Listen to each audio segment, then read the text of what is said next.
Hello everyone. Today I am going to provide exercise questions and answers of chapter 6, that is seed and its structure and germination, of biology class 9. Now first is short answer type question. Question number 1, what is the difference between embryo and seed? The answer is number 1, a seed is a mature ovule after fertilization. It contains a tiny living plant called the embryo. And the embryo within the seed remains in an inactive or dormant state until it is exposed to favorable conditions when it germinates. Question number 2, give any two examples of endospermic seed and non-endospermic seed. Answer is endospermic seeds are castor and maize. Non-endospermic seeds are bean and gram. Question number 3, germinated gram seeds are considered highly nutritive. What is the reason for this belief? The answer is germinated grams are considered highly nutritive because the cotyledon of the seed absorbs food from the endosperm, making it nutritive. It is rich in starch and its outermost layer is rich in protein. Question number 4, why do we not use the term maize fruit and maize seed? What do we say instead?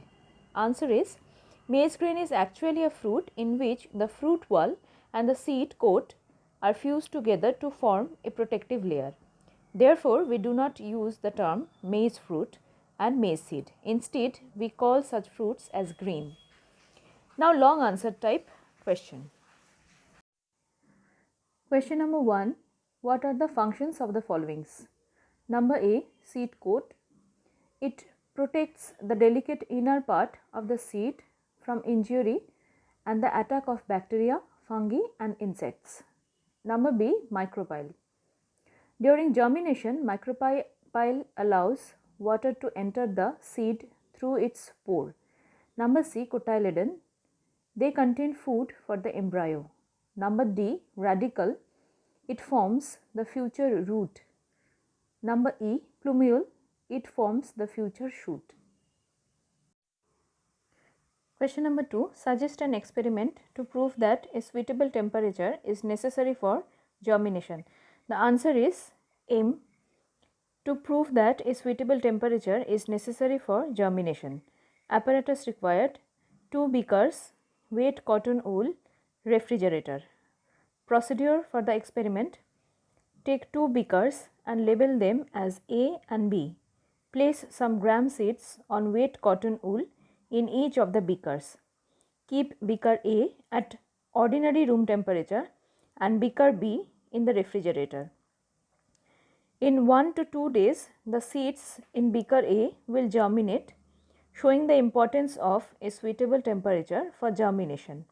Seeds in beaker B may not show the signs of germination or may germinate after several days, though not to the extent as the seeds in beaker A. Question number 3, sometimes the potatoes kept in a basket during the late rainy season start giving out small shoots. Would you call it germination? The answer is yes, we can call it germination because all the changes leading to the formation of a seedling collectively constitute germination. During germination, either the epicotyle or hypocotyle elongates. Question number 4, give two differences in each of the followings.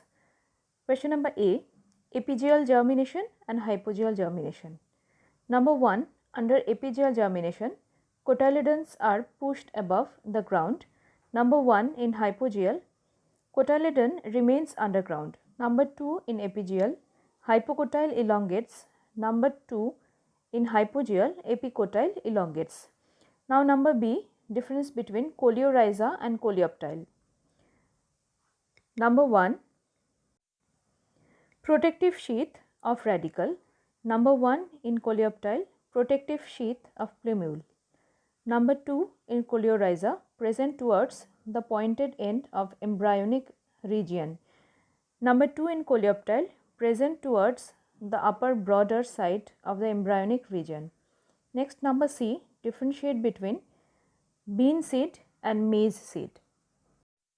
Number 1, 2 cotyledons. Number 1 in maize seed, 1 cotyledon.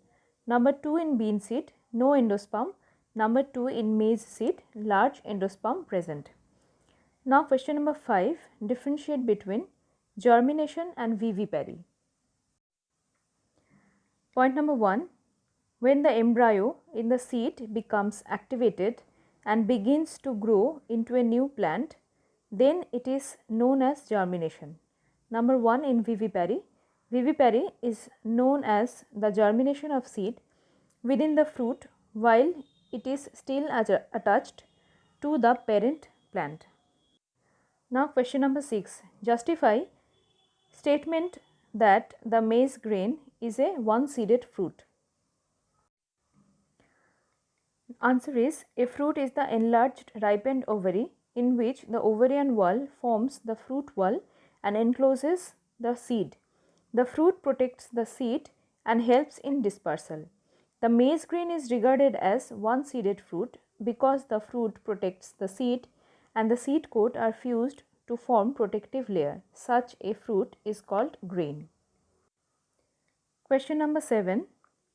What is the role played by the hypocotyle in epigeal germination? The answer is, germination of a seed which takes place above the ground is called epigeal germination.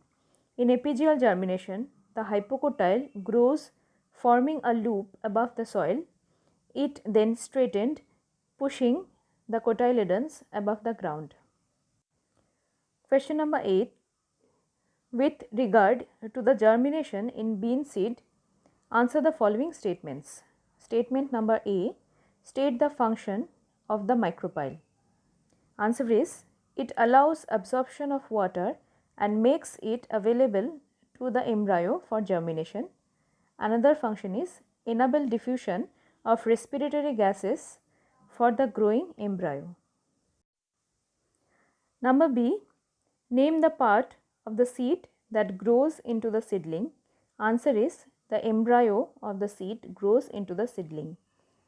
Number C, name the part of the seed that provides nutrition for the growing seedling.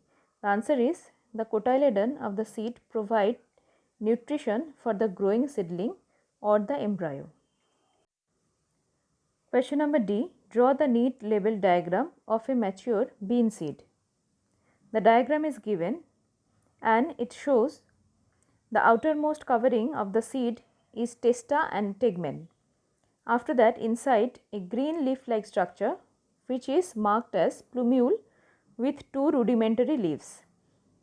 After that, the plumule and the attachment of 2 cotyledons, the point is called epicotyle. After that, the 2 pink colored part is known as cotyledon. After that, at the below of epicotyle is known as hypocotyle, and at the last pointed part is called radicle. So, this is the diagram of a mature bean seed.